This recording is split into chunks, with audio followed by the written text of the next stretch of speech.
everyone. Welcome to the Expert CR Secrets podcast, also streaming on Capital Gains Tax Solutions podcast, where we believe most commercial real estate brokers and luxury realtors, they struggle with clarifying their passive income options.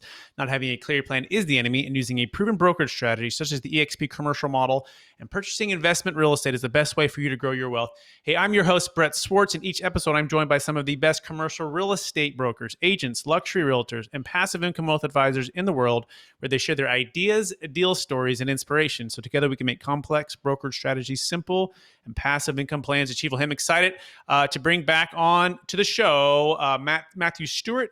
He is with eXp Realty, and he's a part of my I'm part of his eXp business line, and we're excited to talk about all things eXp commercial made simple. And so, Matt, welcome to the show. How you doing?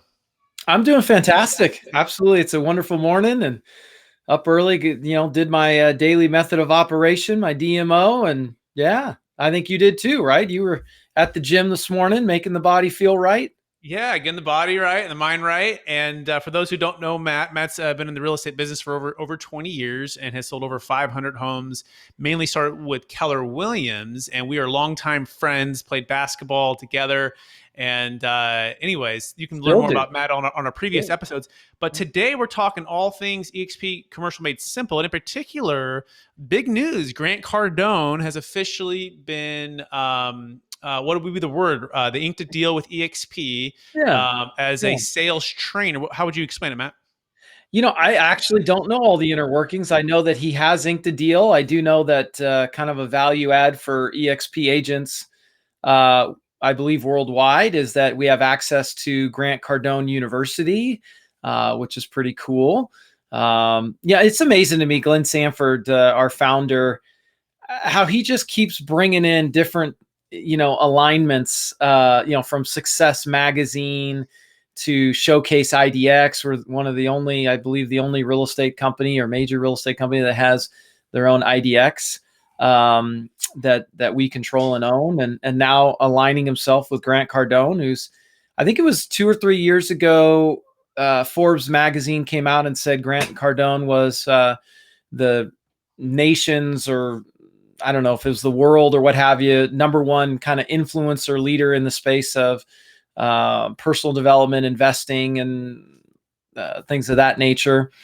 Grant Cardone is kind of a neat story, kind of unknown car sales background, and then goes into real estate and really believes in the aspect of residual income and building wealth through real estate and multifamily, which something, Brett, you're really focused on, is the multifamily as well. And he's taken his portfolio now to, I believe, around $2 billion, with a B as in boy, $2 billion portfolio. So pretty amazing. I think he's launched a reality TV show. What is it? Undercover Billionaire or something like that. So he's done very, very well for himself. He fills arenas, literally sports 10X conference. Yeah, pretty epic. 10X conference, all those sort of things. So for him to get excited about eXp, for him to seek out and align himself with Glenn Sanford, which I do believe it was that way versus the other way around. I don't think Glenn Sanford was pursuing Grant Cardone. I could be mistaken, but I'm fairly confident that that's accurate. And Grant invited Glenn out to his 10X conference to speak and things of that nature. So it's really neat for what eXp is doing, and I really believe we're just getting started. So and I am excited to dive into our topic here. And part of making simple is eXp made simple is figuring out what kind of training and what kind of resources brokerages are providing. And with that, we're excited to present the 10 mistakes that kill your deals. And this is we're going to present a few of these today. And this is a presentation I believe Grant just gave a few days ago to the entire eXp organization. So Matt, let's start with that. Number one, what's the number one top mistake that kill your deals? So number one is not selling the solution. Not selling the solution. He says people and companies buy things only in an attempt to solve a problem. There is no exception to this rule. And he says when salespeople spend too much time on the offer, the product or the much talked about value add, and they forget to focus on ensuring that that they can solve the problem with their product or service. And so the key is you have to find out what the problem is. So if you're very focused on your presentation, the excitement of all the features and so on, you're never going to be able to get to the benefits that actually solve the customer client's problem. And that was kind of a big aha as I was going through this. I went, that's true. You can get so focused on, because I'm excited. I'm thrilled about eXp and what we're doing and what it provides. And I mean, I tell people all the time, I have not found another business that has a better risk reward quotient, if you will.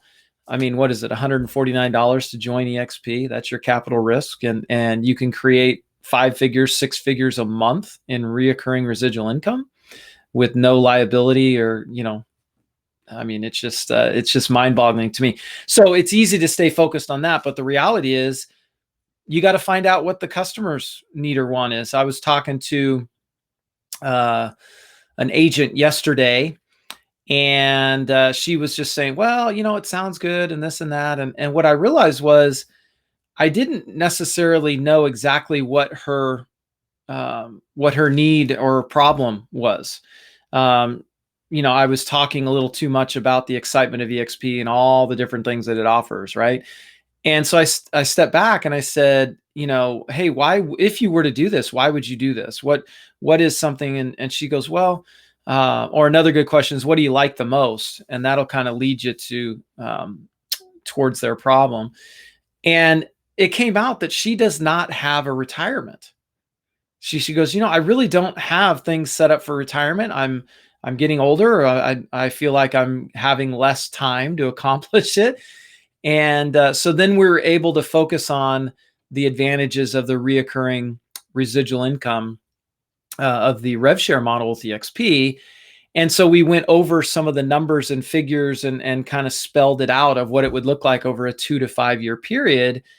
And one of the key questions I asked was, what would you need monthly to be able to retire comfortably? Right? I mean, what would you need? Not what you want. I mean, we all want, 100,000 plus a month or whatever, but what would you actually need to be able to retire comfortably? And so she thought about it, and it's funny, Brett, I don't know if you've run into this, but not a lot of people can answer that question quickly. They really haven't run their numbers of their own family business, if you will, to say, what, this is what we need to maintain our lifestyle. And this kind of off topic just a little bit, but my wife and I teach Financial Peace University, which we went through at our church. And it's unbelievable when you have a budget, which people don't like. So we say spending plan. When you have a spending plan and every dollar has a place that it's supposed to go, man, you just kind of sleep better because you have a plan and you are in control of your money rather than your money controlling you. And when you have that spending plan, now you know what it takes monthly to run, Stewart Inc., if you will, right? The Stewart household. And now we can then start planning and putting different investments in place to be able to rise up to that point of what we need and then go beyond if we want to. Love it all, Matt. So much wisdom there. And it's talking about focusing on the problem. I think about a doctor, right? If you came into a doctor's office and he's just prescribing you stuff, right? He's like, hey, come on in. And all right, based upon this, let me just maybe give you that. And you're like, whoa, what's going on here? So you've really got to make sure you understand the problem, understand the challenges, understand the motivations. And sometimes it's not on the first conversation. Sometimes it's on the first few questions. So I do like that. What do you like the most? And what would you need to monthly retire on? And then to focus on the problem. And I'm curious, Matt, for you, what did you like the most before you came to eXp? Or in other words, what was the biggest problem that you were facing, which, made eXp so attractive?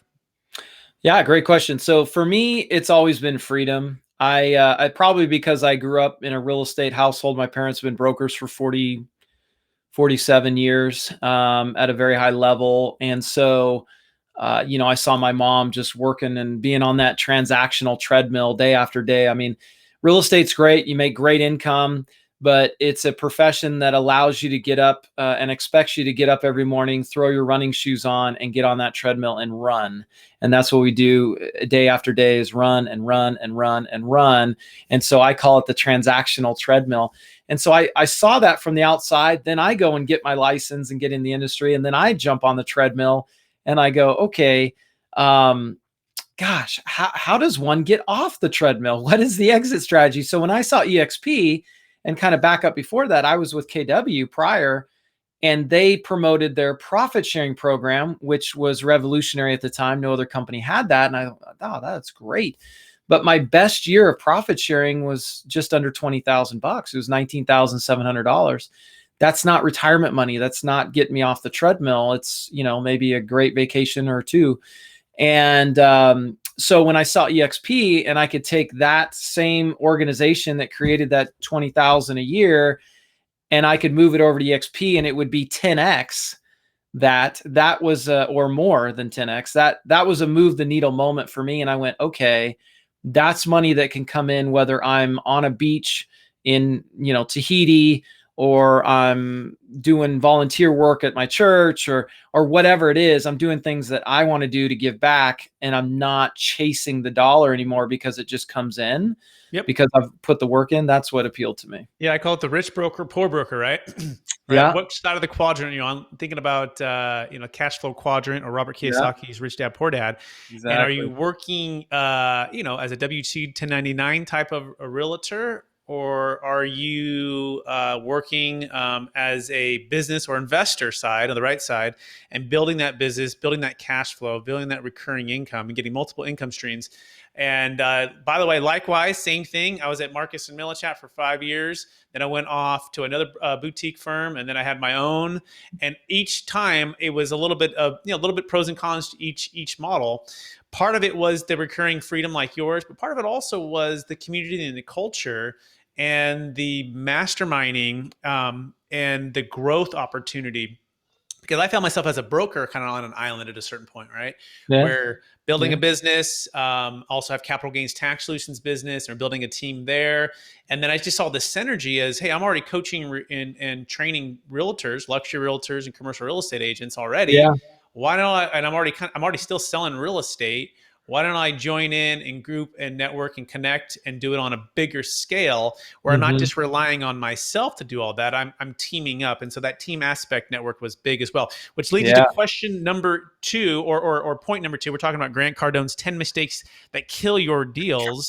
And number 2 is missing buying signals. So Grant says this: I have seen salespeople so invested in their product presentation and so dependent on their slideshow that they're no longer aware of vital buying signals. Remind yourself to be present during your presentation. I am sure you invested a lot of time in your presentation, whether it's a slideshow, flip chart, conference call, Skype, or whatever the case. And probably is one of the best in the history of presentation. It's probably the best. But the customer's vital buying signals are more important than your presentation. So, Matt, talk to us through a little bit about what perhaps Grant means by that, and how we can apply that to our presentations.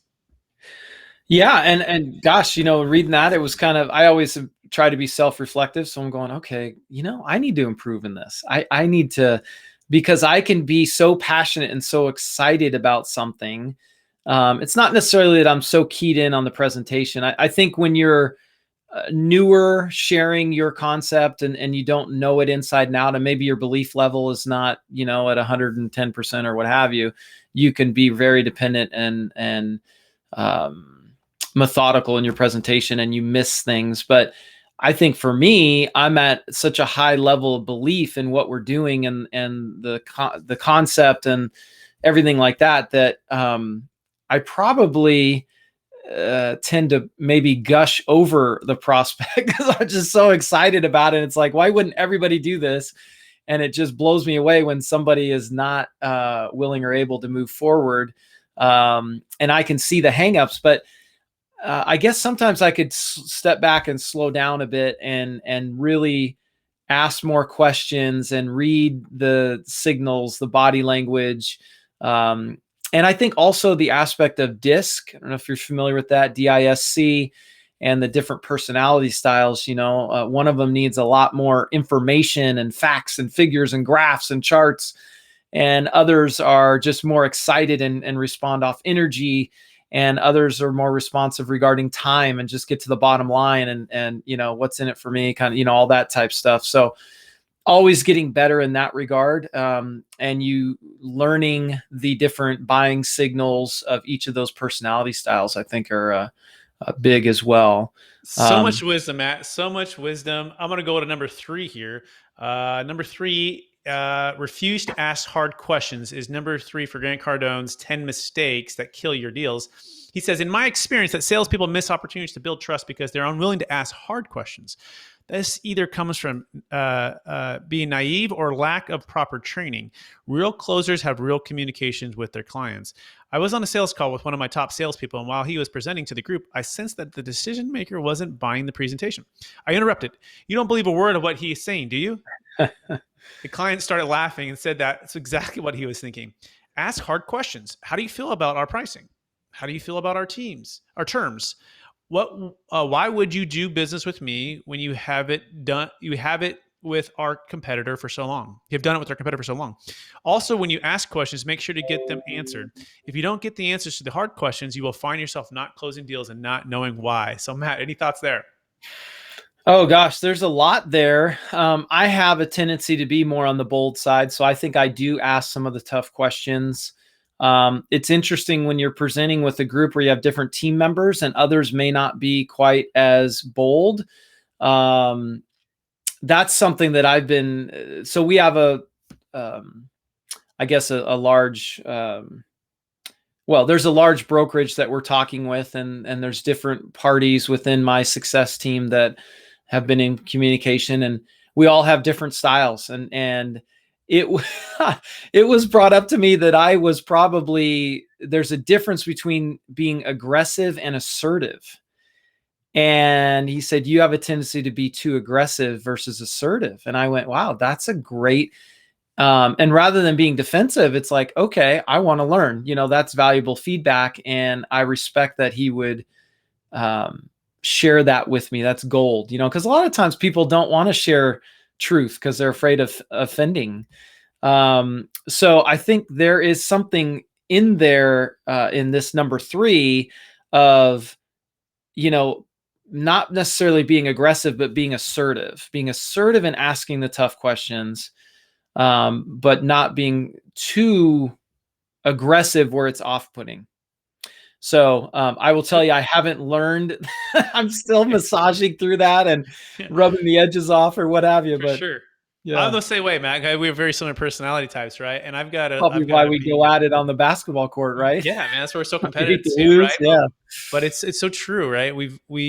There's a fine line, and it's an art and a science when consulting and in sales and helping folks and communicate. And these are big questions, right? With big deals, real estate. For me, it's capital gains tax as well, commercial real estate, and people's big changes in lives if they're moving from a commercial real estate or a residential brokerage to a new brokerage model. It's a big deal. And so learning the art and the science of asking tough questions in a way that makes it safe. I read a cool book called Crucial Conversations.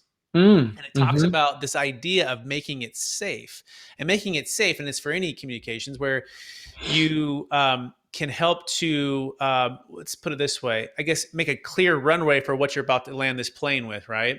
And you're going to be like stuff that, hey, I don't want to be pushy. I don't want to come off as too aggressive. It's even saying these things like, sometimes I have a tendency to do these things. But and here's the question I have here, and delivering that question, I would like to have clarity on this, and I have to get the book out, maybe bring it on the next episode to kind of really break that down. But the idea is it safe for the conversation to go there? Have you built enough rapport? Have you established enough trust to make that ask that tough question? And if you haven't done the work of doing that, and the time sometimes that takes, and you're right, with certain personality types, it takes a little longer, and that's okay. And the key is the patience and working with somebody and thinking about them versus yourself. What do you think, Matt? Oh, I think that's very wise. Absolutely. One thing as I'm thinking it through, it's one thing to ask the questions it takes for most people the guts to step up and ask the tough questions. But then also you have to allow enough silence in there. The discomfort of silence is very powerful because you have to be patient enough yourself to wait for the answer. And that's what he adds at the bottom here. And I think that is like kind of the crescendo there of this number 3 is, okay, yeah, you've asked the tough question, but don't be afraid to let it hang there a bit until you get the answer that is the real answer. And it may require a follow-up question. Hey, could you kind of unpack that a little bit more for me? Here's what and this is also a good thing, not only in marriage, but also is to repeat back, hey, this is what I heard you say. So you get clarity and you're, kind of in alignment of what the, mutual understanding is, because you could ask the tough question and they give you an answer and they did not understand or interpret the same question that you thought you were asking. So to ask for feedback and just say, hey, this is what I thought I heard you say. Am I correct in my interpretation of your response? And then be quiet, and then let them go, well, no, that isn't, or yeah, that's exactly what I meant. Oh, so good, Matt. And we're going to go on next week. We're going to talk about this. And I'm looking at some stuff up now here.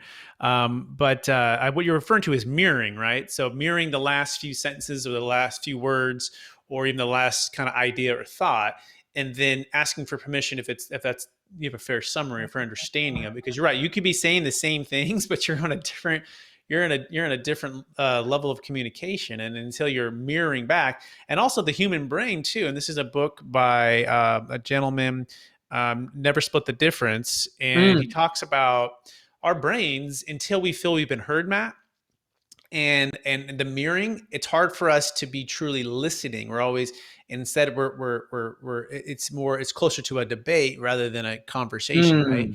And so by mirroring, like the last few words that Matt just said, Matt goes yes, and get an agreement there. Now the conversation can go forward. Does that make sense?